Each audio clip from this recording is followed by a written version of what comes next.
Hey everybody, it's Cameron here, co-founder of Techno Tutor, and I wanted to talk today a little bit about, well, you can see from the title, I'm just looking at some of the books I have over there.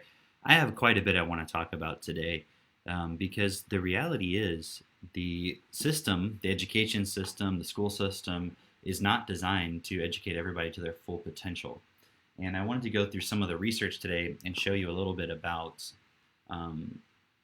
just a kind of a little overview about some of the research and some of the conclusions that are being drawn in the research, and really show you the difference between what the system is promoting versus our perspective at Techno Tutor and everything that we're doing. Also wanted to mention that song that I was playing there. You can look it up on Spotify. It's from an album called Rebirth by Jay Jesus. It's really good. I'd highly suggest to listen to that.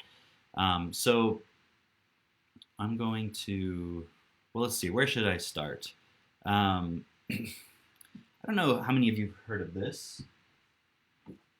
Here's a book I have here. It's called 30 Million Words, Building a Child's Brain by Dana Susskind, okay?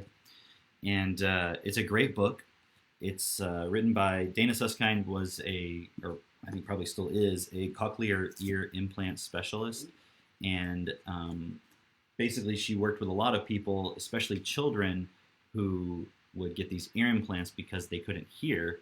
And she noticed that when the child would get them at a certain age, like early enough, then get the ear implant and they could hear, it wouldn't so much affect their ability to learn to read and just learn in general and so forth. But if they waited until a certain time, and it wasn't that she had an exact time, it was just, too long, like later in childhood, she noticed that those children tended to develop developmental delays and in a lot of cases really massive problems that could never really become high-functioning adults, just simply because of that. It wasn't because they had any brain damage or something from the perspective of they couldn't think properly or any of that. It's just that she started to notice this kind of trend, and she started looking further into it, and she came across the research by Hart and Risley, which I think I have that book. Well, I know I have it. I'm not sure where it is on my shelf. It's somewhere back there.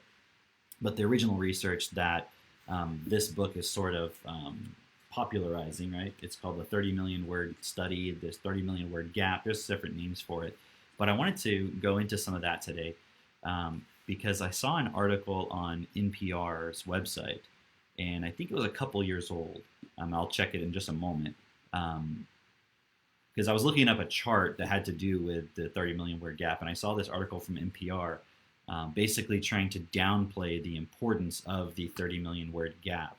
And why don't I explain what that is? The 30 million word gap is essentially the idea that, and it was based on some research that was done in, I want to say the 80s. I have to go back and double check, but I think it was in the 80s when the research, it might have been in the 60s, but it was at some point 60s, 70s, 80s, when the research was actually done, where they went into parents' homes and different socioeconomic status with parents with children, obviously, and they recorded and assessed and interviewed these parents over a very long period of time from the time the children were, I think something like 18 months until 4.5 years, something like that.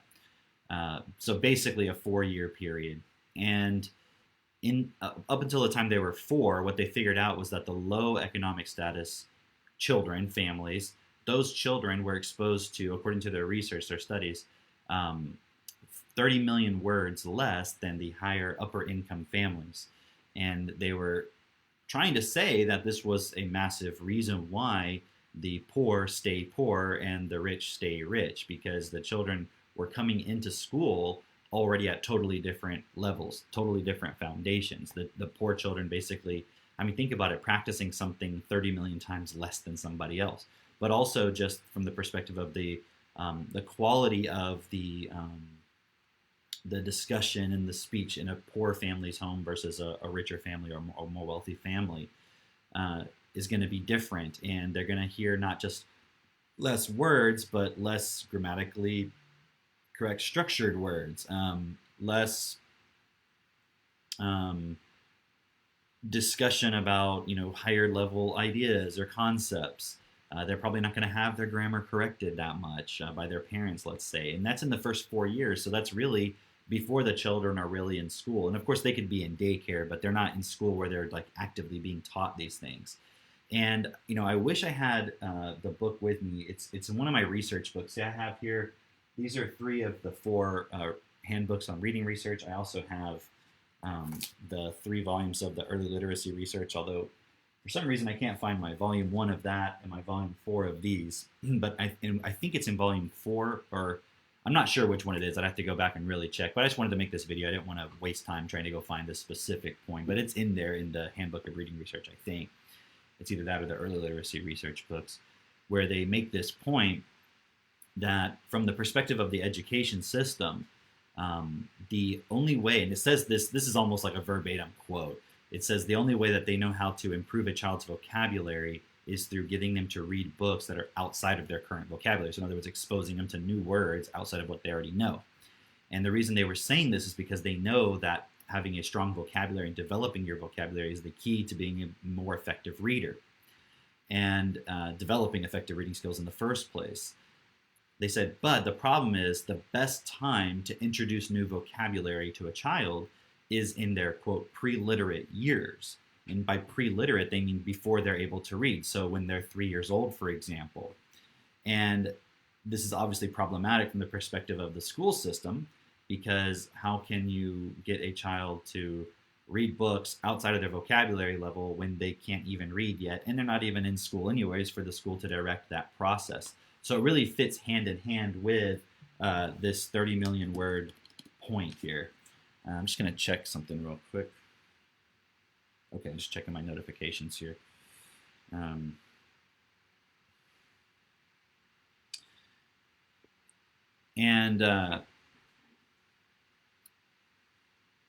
It fits hand in hand with that because the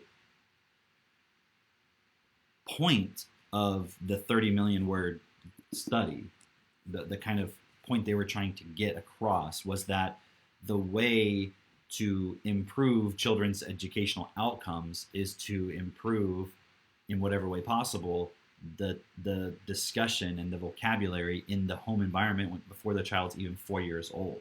The earlier, the better. Because now within TechnoTutor, we have this point that we promote quite consistently. It's part of our presentation of how TechnoTutor works and everything, and why it's a benefit to a family, where we talk about something called the natural learning ability. And this is not something that we invented. It's just those are the words that we put on it.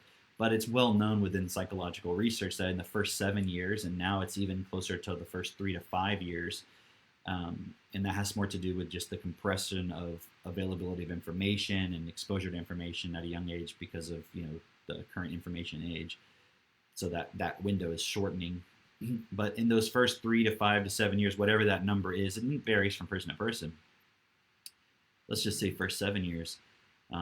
That's when the learning ability of the child to absorb information just without having any resistance, just automatically learning it by being exposed to it. That's when that ability is so open. That's why, for example, if you take a child when they're 2 or 3 and you immerse them in a language versus when they're 30 or 40, you're going to see a huge difference in the person's ability to absorb that information and be able to just unconsciously learn it and then apply it without even thinking about it. It's just night and day, the difference, right? I mean, just look for yourself, like trying to learn information, trying to learn a language in school versus if you were 2 or 3 years old being exposed to it, and the reality is, you can even immerse somebody who's an adult in the language in a country, and they're still not going to learn it as effectively. I mean, the proof of that is look at how many immigrants, immigrate from one country to another and never quite fully learn that language. And some do to a certain degree, but it's never to the degree of full fluency on average. I mean, there's those exceptions of people who are very good and their learning ability stays open to a degree more than other people. But generally speaking, that learning ability shuts down after, at the latest, those first 7 years.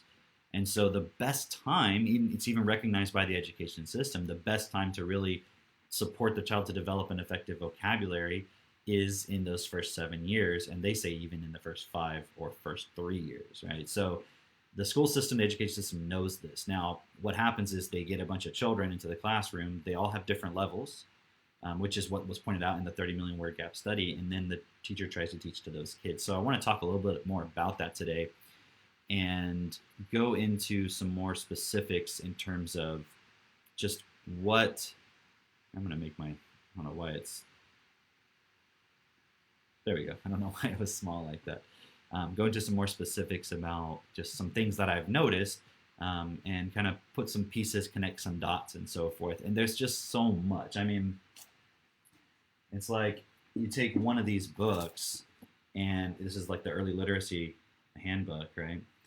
And one chapter, it talks about so many different studies and points and everything. So it's so much. I mean, I wish I could go through very thoroughly and in detail and everything, but I think the average person would probably tune out if I did that.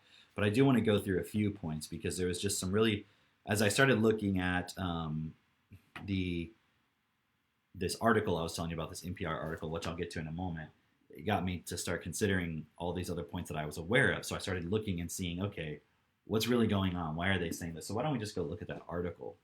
Okay, let me change the scene here on my software. Okay, so let's pull that up. This was, I was looking this up earlier because I wanted to find some charts that I had used in the past that I just didn't have access to anymore. And this was the first article that pops up. So this is what's really fascinating about it from a certain perspective is if I was interested in what's the 30 million word gap, the first article that pops up is let's stop talking about it. So I was like, what's this about? Okay. So I went to the article. Let's stop talking about it. So here's this woman writing some article, and I guess it was, I don't know if it was on their radio show or not, but it says, did you know that kids growing up in poverty hear 30 million words fewer by age 3? Chances are, if you're a type of person who reads a newspaper or listens to NPR, you've heard this statistic before. Since 1992, this finding has, with unusual power, shaped the way educators, parents, and policymakers think about educating poor children. Now, I just want to make a point on that real quick because, let me come back here. It hasn't really had any impact on the way children are educated. The system is the system because that's the way the system is designed. It's not really responding to this research or anything. And I'll explain that as we go more. But if you really understood what this study is saying, the essence of it, then you would be doing what we're doing with TechnoTutor, right? Which is supporting parents in the home, children in the home, to develop their vocabularies and their reading abilities from a young age, as early as possible, depending on the family, because sometimes they might hear about us when the kids are 10 versus when they're 1, right? As if you've watched any of my other videos, you probably know I have a 3.5-year-old who reads at basically what you would consider a second grade level, and a 1.5-year-old who has already mastered the alphabet, recognition, upper and lower case, and also is now learning the numbers. And if you go and look at the timeline of my son Max, who's the 3.5-year-old, you'll see my daughter is following the same trajectory he followed, and is actually a few months ahead of schedule in terms of just comparison between the two kids. So you can see she's obviously going to the same point he is, right? So we know how to develop a child's vocabulary, reading ability, and so forth. We have other parents that are able to do this, and so in other words, there's no guessing. There's really no like, I don't know what to do. But that's how the school system or the education system generally tends to look at things. Is like we're just trying to figure it out. And as I talked about in the video I uploaded a few days ago or whatever on the homeschooling, there's a national reading emergency. Children are reading at the lowest levels since the 90s, right? So it's not like they've actually taken any of this information. So I just want to make that point, right? So here we go. So it said, but did you know that the number comes from just one study begun almost 40 years ago with just 42 families? Definitely true. That some people argue it contained a built-in racial bias? or that others, including the authors of a new study that calls itself a failed replication, say it's just wrong. NPR talked to 8 researchers to explore this controversy. All of them say they share the goal of helping poor kids achieve the highest potential in school. Okay, so just look at the way this is worded right off the bat. It's, and I guess this is like a bigger discussion I wanted to have within this topic, which is this whole injection of racism into everything. And I know this is going to turn some people off and piss some people off, and they're going to not like it, but the reality is, like, racism is not the reason in itself for why this is occurring. Racism itself is not the reason why there's problems in this world. Racism is just one way that we've used. It's funny because, yes, there are problems in this world, and yes, there are those who benefit from there being problems. But racism and the whole discussion around it is a tool used by those very same people in many cases in order to actually stop there ever being a change in the system that would benefit even those who are apparently the victims of all the racism. Now, I'm not saying that in individual cases that some people judge other people and utilize a difference in the way they look, like their skin color or their sex, whether they're male or female, or whether they're short or tall or any other particular characteristics, in order to get a competitive advantage or somehow, diminish the other person. But in itself, it's now claimed that it's built into our system. And the problem is it's like utilizing something that everyone knows, which is that there's built-in problems in our system that create inequality, but directing our focus away from the real points as to what is it in the system that's creating inequality into something that we can easily get angry about. It's like the average person, whether you're smart or not, can see there's a difference in color of skin between a black person and a white person. So that, yeah, okay, so obviously that is a problem, and there's all these issues, and you've seen all these TV shows, and you've read about it in school and so forth. But the very school systems that are now promoting all of these ideas as, like, when you're going into school now, you're being told that racism is the cause of most problems. But it's the very same school system that is continuing to produce the inequality, which is the actual problem. So it's not the racism that's the problem, it's the inequality that's the problem. Now, what's the reason for that inequality? Well, we can go into that, and I have in other videos talking about the nature of our system being one of competition and not being one that allows us to give as we want to receive. We don't provide equally to every person on the planet what they need to have a dignified life. So that's a specific point that you can look at.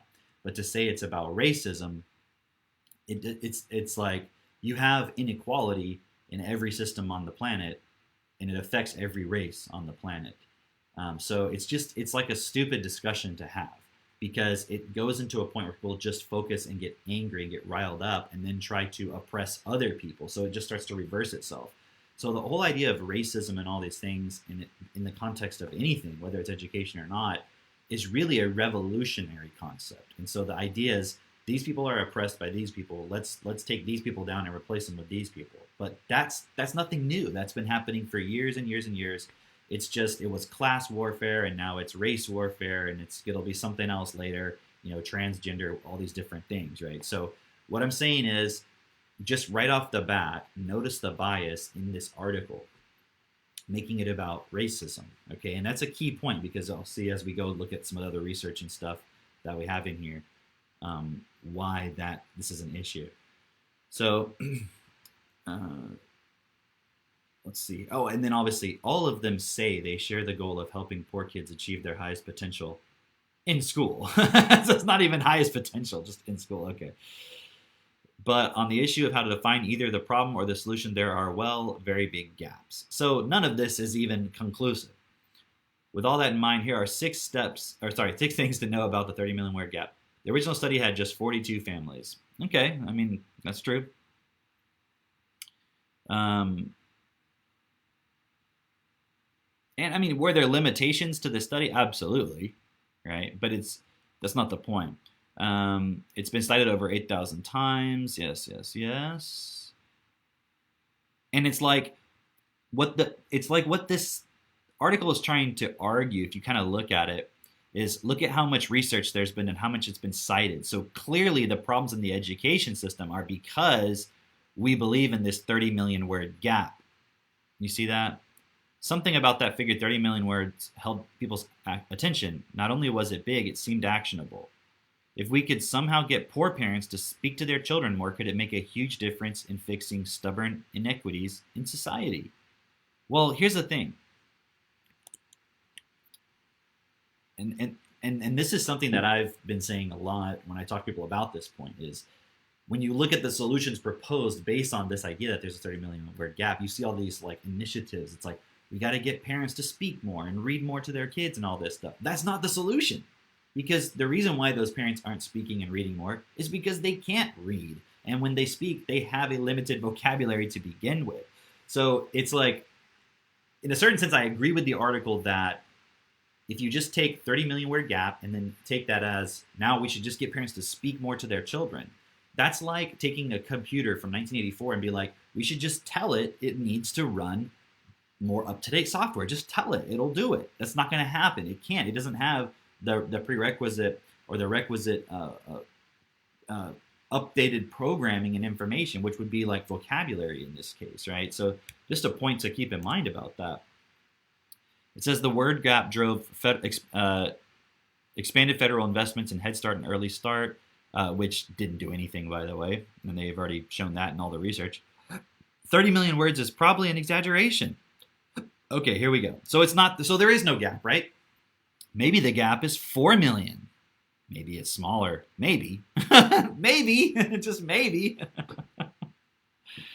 I mean, look, their study is commendable in many ways, but they just got it wrong, says Paul Nation, an expert in vocabulary acquisition. Nation primarily takes issue with the idea that you can estimate vocabulary growth from small samples of speech, particularly when the samples don't contain the same number of words. Okay. This guy's an expert in vocabulary acquisition.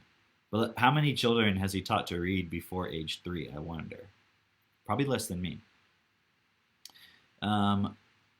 He's an expert in the information that the system has published around what vocabulary acquisition is. But when you read the research, they don't really understand it. They're still trying to figure it out, okay?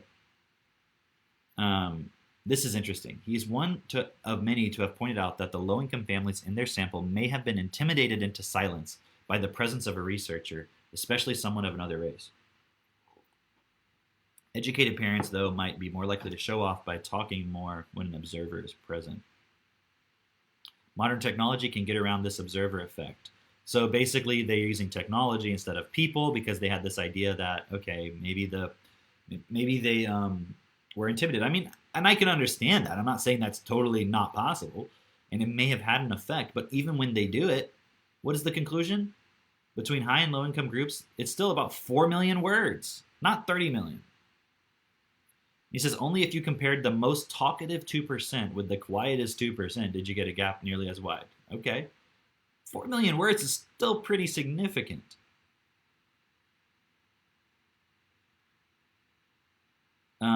So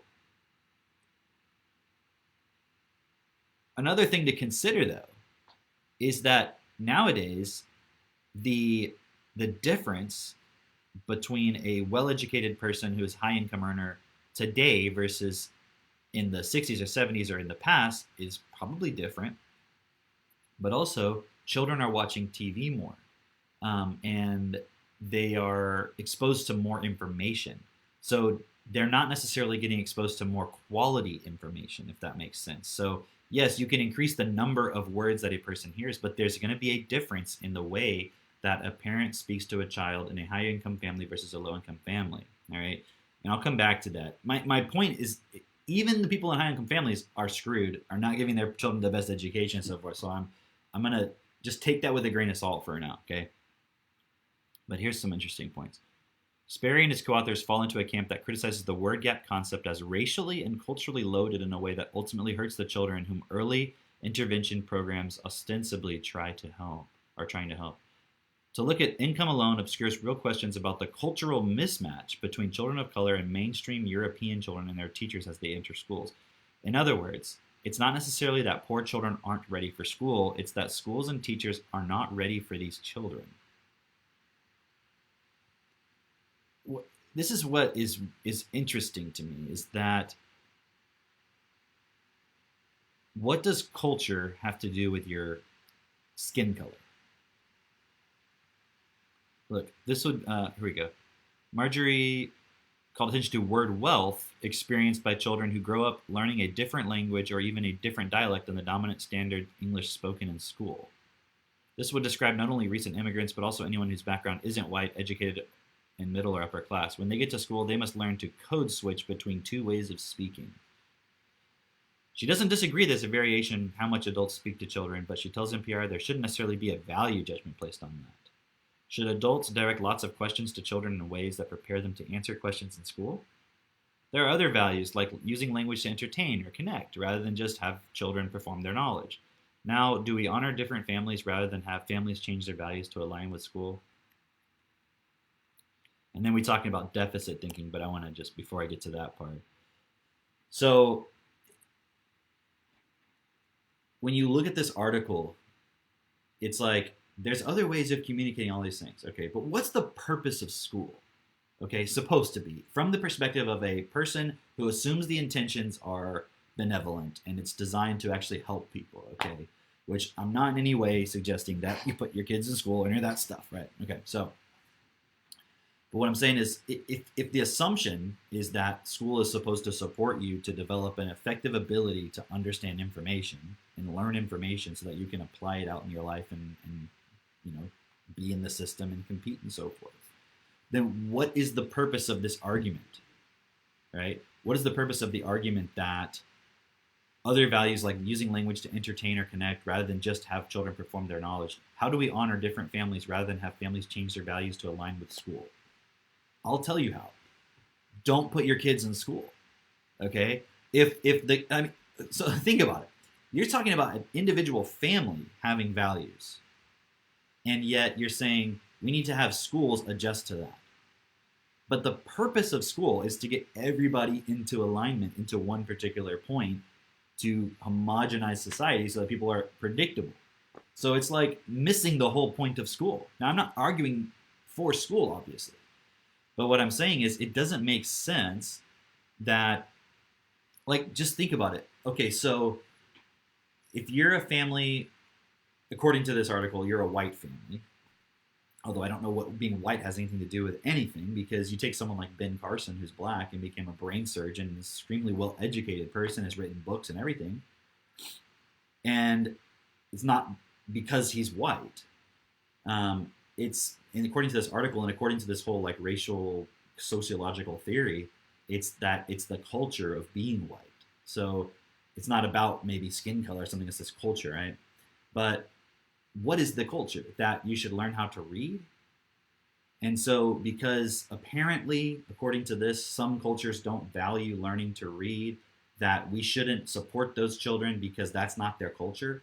Like, can you see that would imply that the child is a victim of their culture? So they're not going to be able to stand up and compete in this world because they didn't learn how to read effectively, because the school system said, well, your culture or your family background doesn't value these particular things. That's like a different culture, and we're not going to impose that on you. So we're going to adjust ourselves. So what's the fucking purpose of school?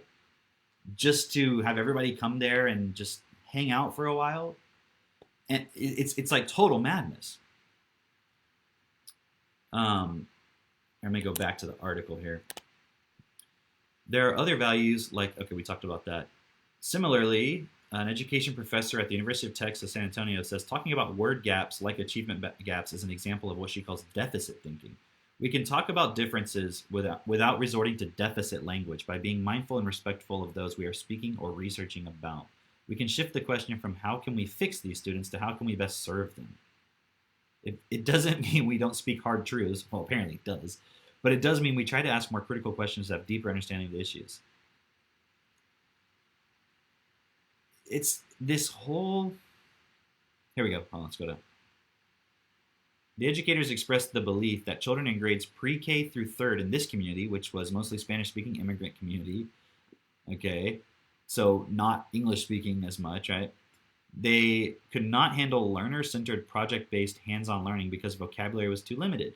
And the children in the study themselves echoed the belief that they need to sit quietly and listen in order to learn. And that's kind of how you learn stuff from a book. You have to sit quietly and listen to the book, read it, for example, right? So, in other words, they don't have any interest in learning. They just want to run around and play, which I get as a child. So, it's like, what is the purpose of school then? Okay. So, imagine you're a parent who values, okay, you live in a particular area, so you put your kid in that school because let's say you value education, but you can't afford to put him in a private school. I'm just saying hypothetically, right? But you live in this particular area, so you're zoned to this school. But it's in a zone where the other families, their cultural background, apparently, according to the educators, right, is that they don't place value on sitting still and listening and reading and learning. It's more about whatever else they place value on. So now the school has to adjust. So your child's not going to get the support of learning to read effectively because you're now the minority in the majority for that area's cultural point. These decisions are not being based on common sense in any way whatsoever. It's all based on people's feelings. And you can see it's coded into the article. Let me go back. It says,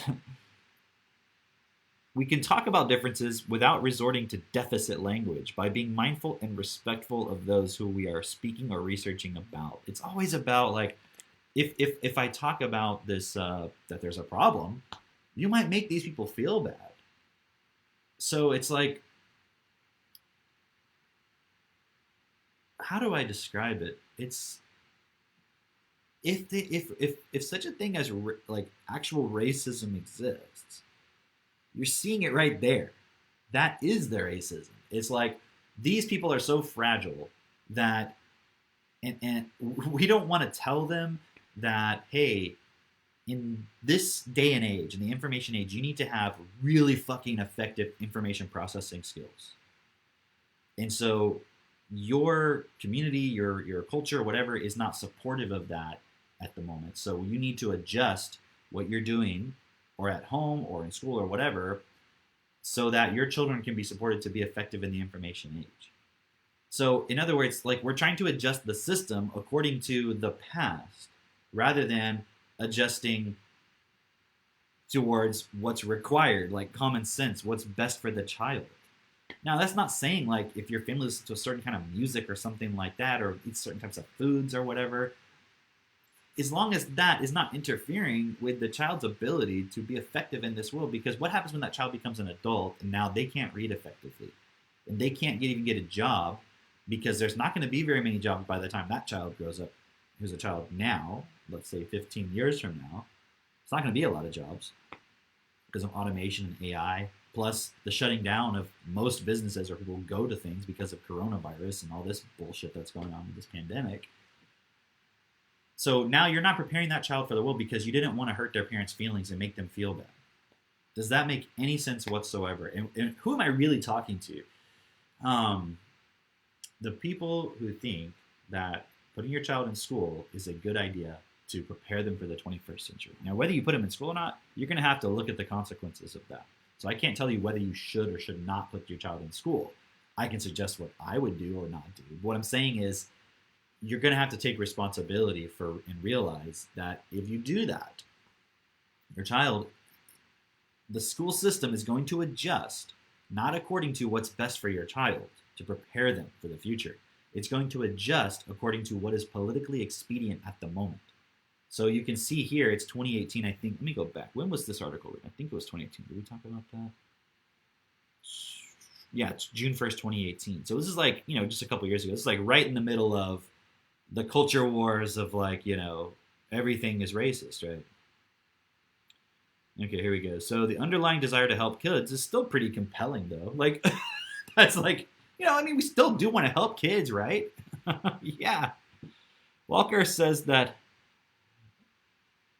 Hart and Risey were happy to engage with their critics. They valued their input in a give and take.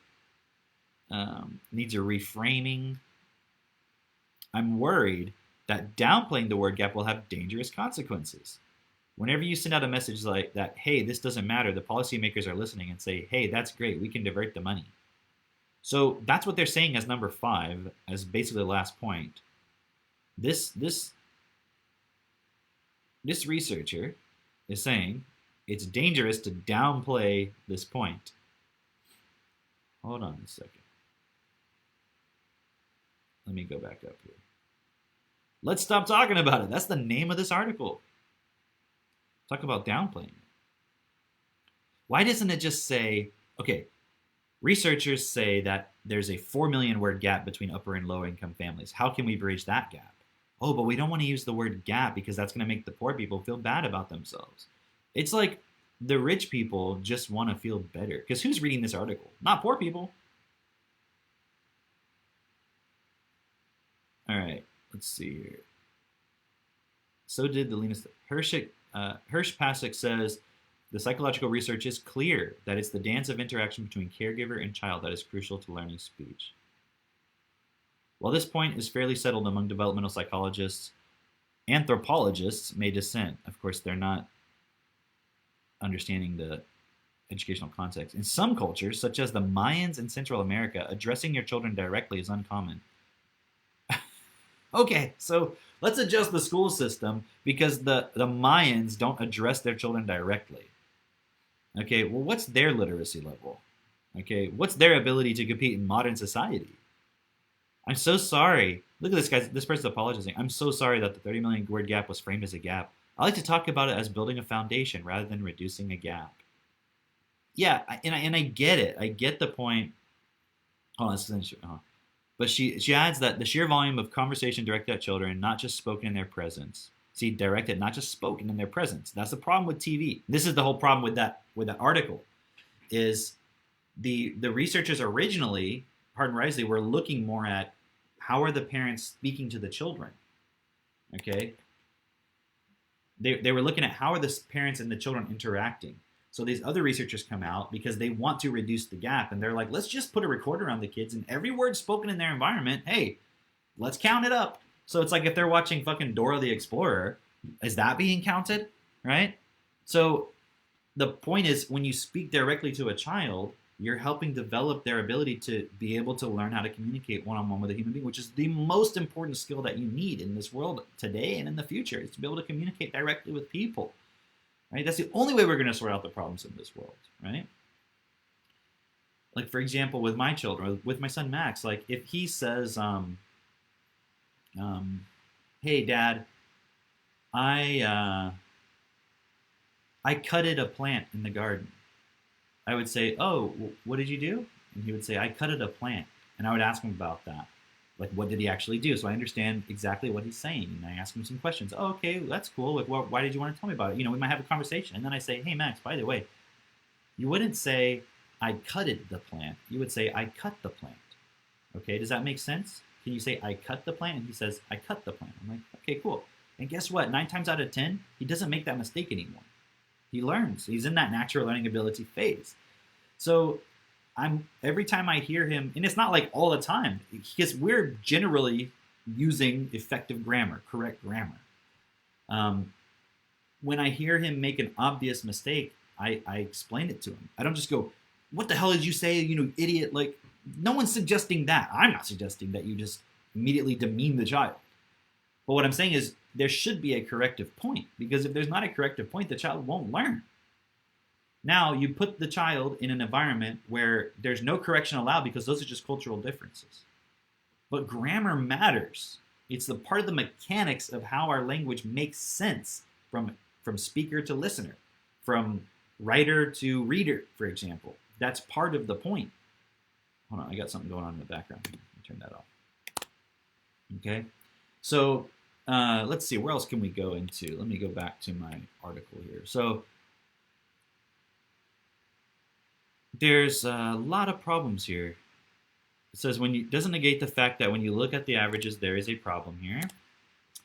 What's important, says Hirsch, is that interventions inspired by Hart and Risley are nudging parents in the right direction. We have made changes and movements in kids in whole communities. I don't see that happening to you. Look at the statistics about children being able to read effectively.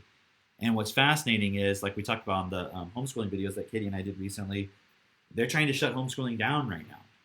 So the idea that we're nudging parents to do more at home, no, they're trying to shut that down and put everybody in school. And now you have to be in the classroom where the teacher or the school decides literacy isn't important anymore. It's just one of the many things that are important.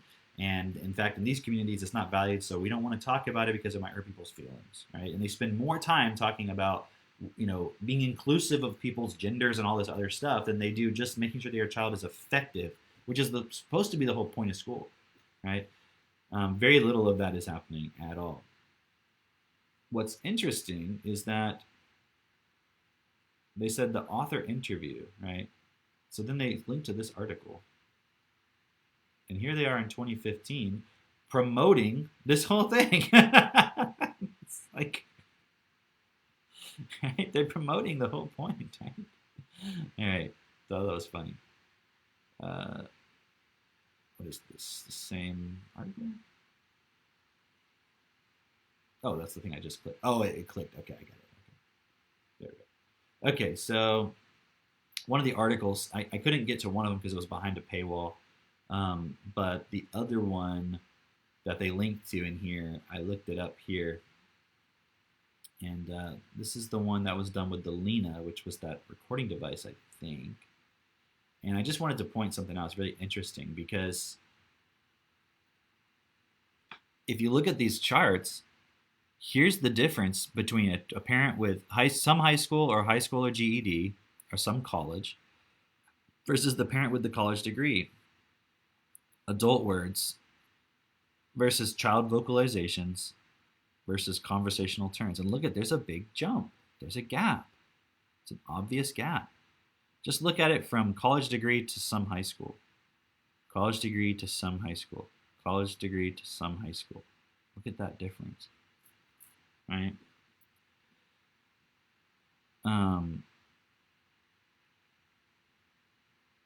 There was something in here I wanted to point out. I'm just looking for it.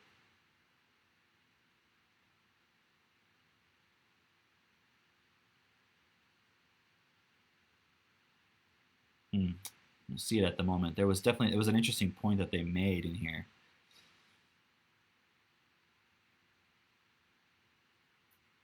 Let's see if I can find it.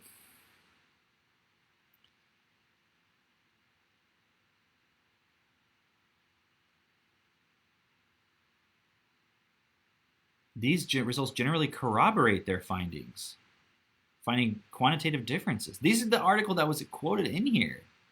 Which one is it? Oh, it's just, I didn't want to scroll up because mapping the early language environment. Yeah, this is the one with the Lena. And it's saying right there, it's generally corroborating it. Right? So look, I hope you can see the bias within this is written by I'm not talking about this particular person, but it's written from the attitude of we need to just include everybody in terms of making them feel included, but not actually include them in terms of the things that are going to give them the ability to be effective in this world. So we're going to make them more dependent upon us, right?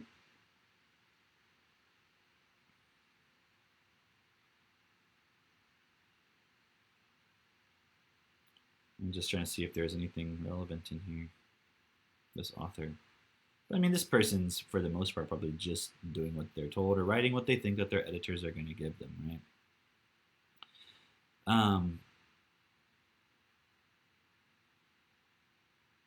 Let's see, was there something in here I wanted to show? No, this is just something else I think I was looking up. Let me go over to my software and switch the scene here to this PDF. Okay, so I just wanted to go through a few things here. I have a meeting at about 30 minutes, so I'm going to try to keep it within that time frame. Let's see here. Okay.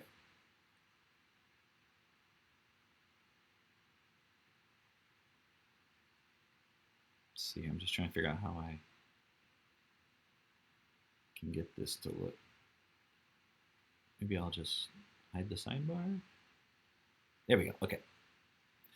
So these are just some of those books I was referencing earlier.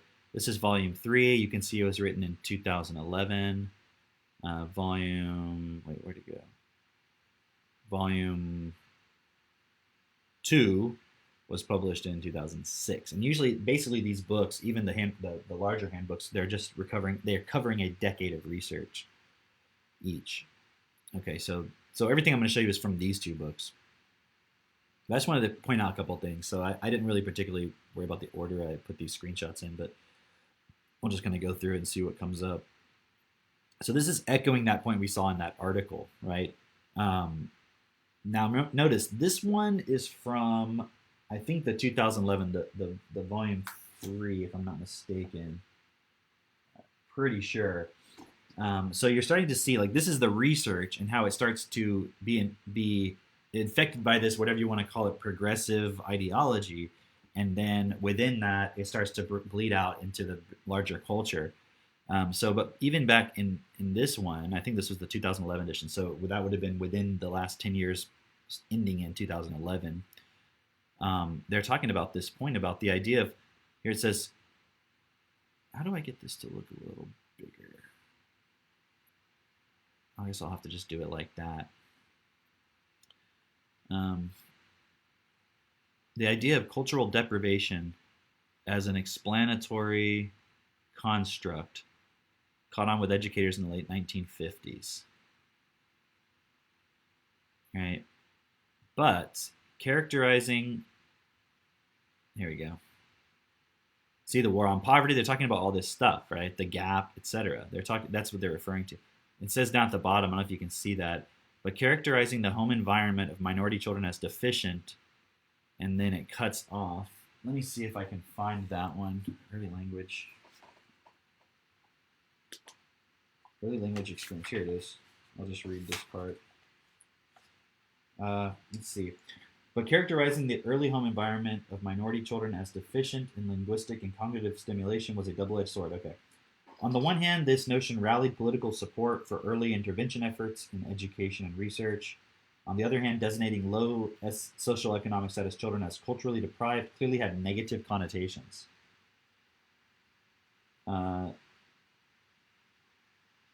Although there was now agreement that the academic difficulties of minority children were environmentally induced, the effects of cultural deprivation were often compared to mental retardation, a negative stereotype that resonated with earlier theories of the genetic basis of low IQ in some racial groups. And even the most sympathetic portrayals of the difficulties faced by low SES families tended to characterize minority children in ways that seemed demeaning. For example, Hess and Shipman, 1965, concluded that the meaning of deprivation is the deprivation of meaning, implying that children who grow up in deprived circumstances have no experience of meaning in their home life at all. Well, it's not what it's saying, but let me continue for a moment. By the early 1970s, opposition to the deficit model among academics was coming from several directions. Some blamed the ineffectiveness of teachers in schools for the poor performance of disadvantaged children.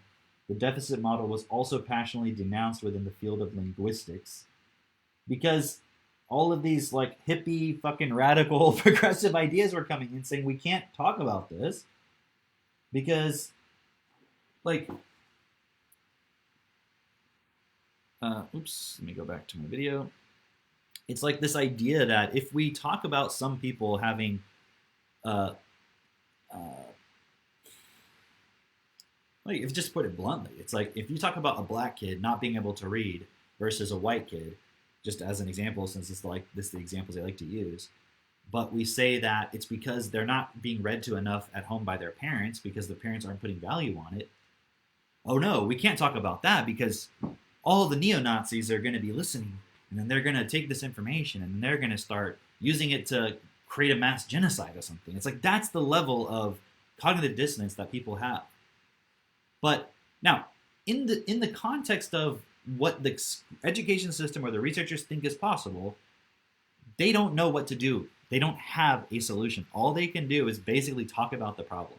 That's what they're really good at, diagnosing the problem and saying there's a problem. But now, because it's been so long, they haven't provided a solution, and it's only getting worse. Now it's starting to affect everyone, not just the poor kids. The rich kids are starting to have ineffective abilities to read too, because they're just on TikTok and fucking Snapchat and Instagram and YouTube and all this stuff, not doing anything of any value whatsoever. They're not listening to their parents anymore. And I'm not saying like it was a better in the olden days or something, but the reality is children these days, whether you're rich or poor, they don't see a future for themselves at all. you can't go get a job and be there for 30 years. I mean, think of all the people right now. Today is April 26th, and just a few days ago, oil hit negative prices, which is like I've never even seen anything like this. And I live in Houston, which is huge oil and energy industry in Houston. So I'm just looking at like all the parents who they're all the children whose parents were very well off or had jobs in the gas industry and so forth, and they're done, you know. So even things that you would think were stable, no one can really trust anything in the system anymore. And it's not like it's just a poor versus rich problem anymore. But I'm making this video so that hopefully people can see, because I'm not in any way arguing the rich people have it figured out. They don't. And I know because I used to tutor them. I used to tutor their kids on a regular basis. When I would, I would go in there and see like these rich kids. Their parents are lawyers and doctors and all this stuff, and these kids, they can't learn on their own either. So they're screwed in the age of automation and AI. Because what are they doing? Their parents are telling them work really hard in school, go get a college degree, and then you're going to get a job. But that's not going to be available in the future. So their parents are screwing them over too. That's why we started TechnoTutor, because we realized that unless people understand the fundamental problem, which is that you can't process information effectively. And it's not about anymore comparing just the rich and the poor, because the rich people are just as brainwashed as everybody else. They just have benefited from the fact that because our system was based on specialized vocabulary and they were able to develop that specialized vocabulary in the system, that they were okay. But as you can see more and more, that's not happening either. There's no one set of vocabulary you can have where you're good. There may be some particular pockets that still exist, but I'm saying generally speaking, it's not that way for the average person anymore. Because it used to be based on you could just physically do something. Then it was more about specialized knowledge, and even that now is not securing people anymore, because we have a situation where you need to have the ability to combine and synthesize lots of information. And that means your general vocabulary needs to be very effective, and your general understanding of things.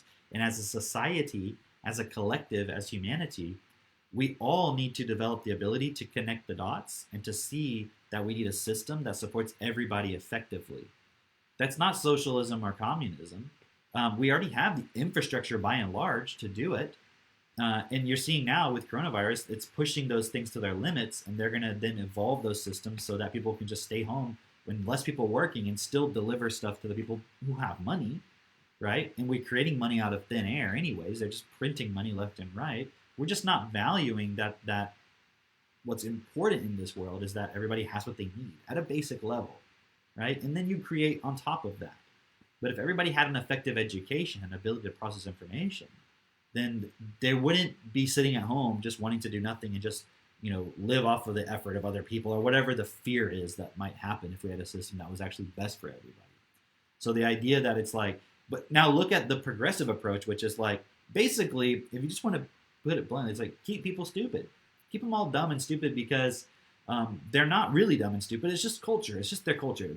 They're not actually dumb. It's just you're a white supremacist and you think that everybody should be educated and be able to read like you. Well, even the fucking white supremacists are also equally screwed in the coming automation AI time period that we're living in, because they can't process information either. And when I say white supremacists, I mean in the broad sense of the word, in the way the progressives would define it. Okay, not just the weird neo-Nazi people marching on the street. I mean the people who think that education is something that every child should have a right to. Real education, being able to read. Okay?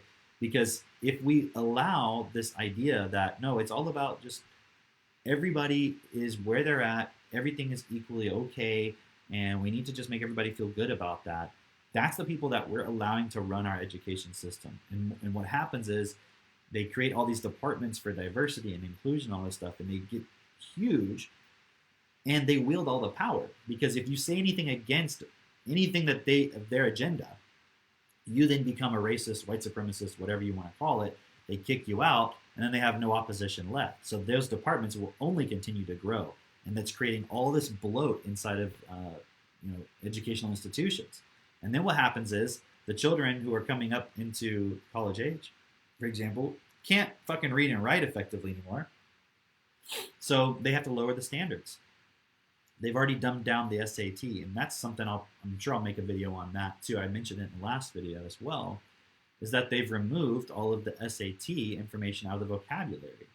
I'm sorry, all the vocabulary information out of the SAT rather, because they know vocabulary is such an important indicator of success. Okay, let me go back here. Oh, I need to switch the scene here. PDF. There we go.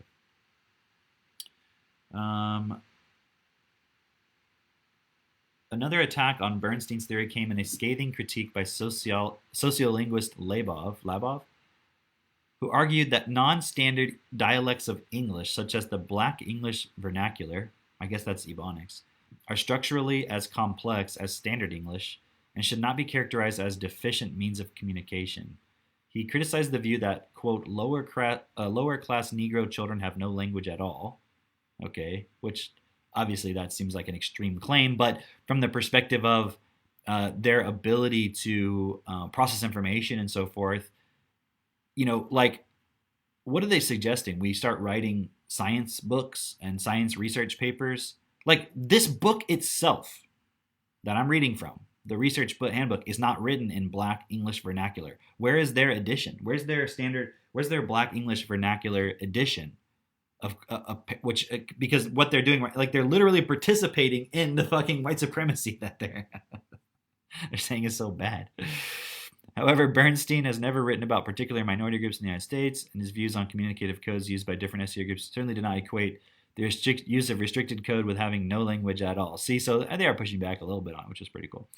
The most coherent denial of the deficit position. Oh, despite these misunderstandings, Labov's critique was hailed as the most coherent denial of the deficit position. So even though the guy is drawing these ridiculous conclusions, oh, you guys can't see that part. Let me roll it up. So despite these misunderstandings, Labov's critique was hailed as the most coherent denial of the deficit position. But that seems like a pretty fundamental point that the guy is getting wrong, mischaracterizing the argument of the deficit. From this point of view, cultural deprivation represents a special case of cultural difference that arises when an individual is faced with demands to perform in a manner inconsistent with his past cultural experience. In the present social context of the U.S., the greater power of the middle class has rendered difference. Let me see if I have that one in here. I have it over here. I have it on my book over here. I just forgot to. Let's see.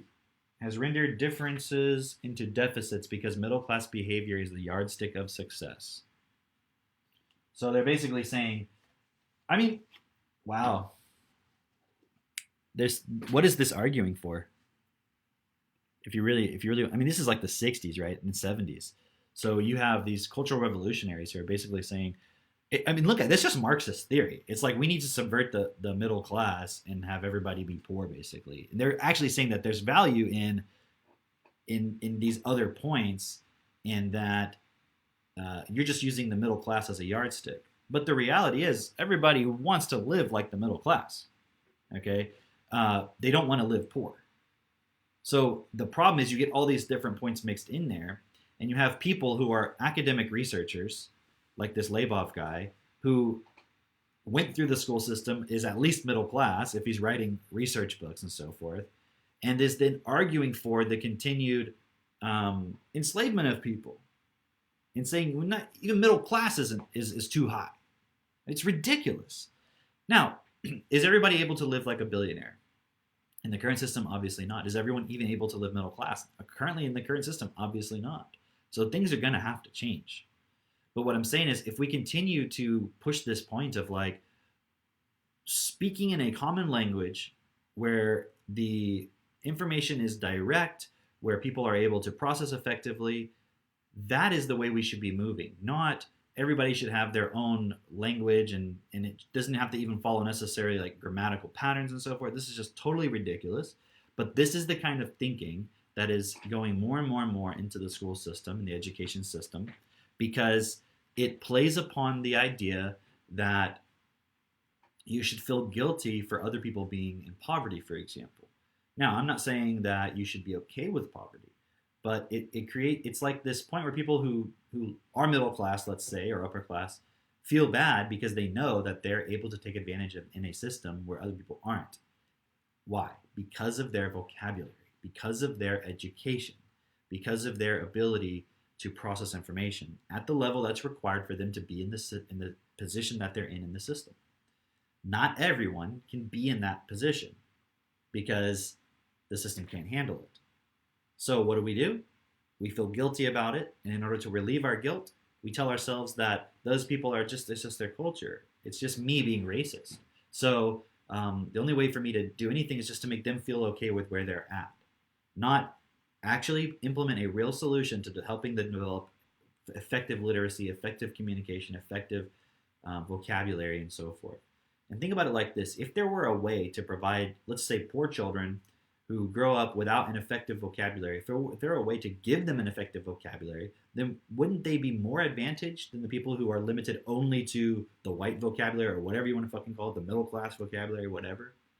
Wouldn't they be able to compete then? And so is that really the fear, the subconscious, unconscious fear that's driving all of this?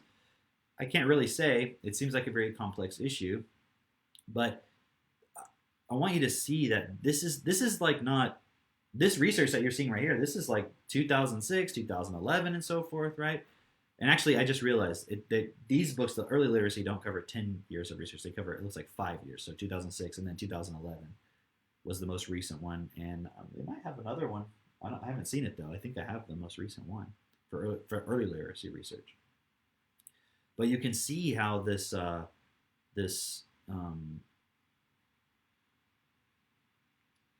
diversity theory kind of progressive ideology is invading even the literacy research, right? So we can't even talk about children having a deficit in their ability to read and comprehend.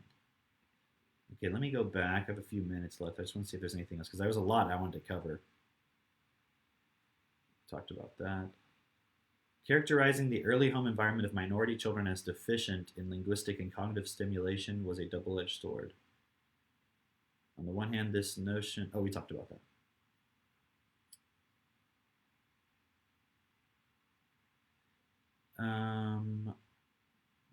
This one was more about... I'll just touch on these points quickly since we have a few minutes left. Here we go. Talking about Sesame Street, because that was part of the Head Start and all that stuff.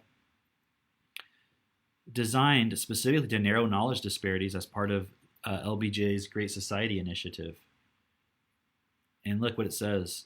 The first and second year evaluations of the program showed evidence of actually increasing differences, helping those children who were already somewhat prepared for formal reading instruction far more than the less ready, who benefited little. As a result of the program, studies found larger gaps in skills by kindergarten between middle and lower income children than before. So what's going on there? Because every time the government tries to intervene, it's like making the problem worse. But what I'm saying is it's the vocabulary of the parents and what the children are being exposed to. They're not being read to in those homes in many cases. The information halves read more and engage more in higher level conversations, creating greater existing pools of knowledge and using information for fulfilling specific purposes and needs. Developing self-esteem enhances motivation. Developing competence enhances motivation and self-esteem. Effective teachers recognize that learning experiences and practices that help children to become skillful at learning many things are far more effective than those designed to be highly motivating. Children thrive in classrooms in which they develop new understandings and are in the company of teachers who combine nurturance and support with high but realistic standards and expectations. But what they're currently saying is that the teachers should adjust their approach to the culture of the child. So if the parents don't value education and the children just want to run around and scream and act like, terrors and whatever you want to call it, it's not that children themselves are like that. It's just they're programmed by their parents. They are getting from their parents the whole, behavior patterns, emotional responses to information and environments and so forth. And if you go into these poor neighborhoods and school systems, It's like a war zone. And I had this one client who lives in a very wealthy neighborhood here in town, and she went to work as a teacher. She had a background in teaching, and she went to work, and she didn't need the money. Her husband's very wealthy, and she can just basically stay at home if she wanted to. And she was also like, well, I won't go into all that, but she decided to be a teacher at one of the inner city schools in Houston. And when I was back then, when I was tutoring her son, I would see every night like she started drinking a lot more, and she would always be drinking when she would come home. And she wasn't like that before, and she'd be having wine. I'm not saying she was like going overboard with it. I'm just saying it was like I could see she was coping with it. And I would ask her like, how's it going and everything in the school? And she was just like, it's terrible. She was like, the kids don't respect me. She's white, and it was a black school, predominantly black and Hispanic, but I think predominantly black in that particular part of town.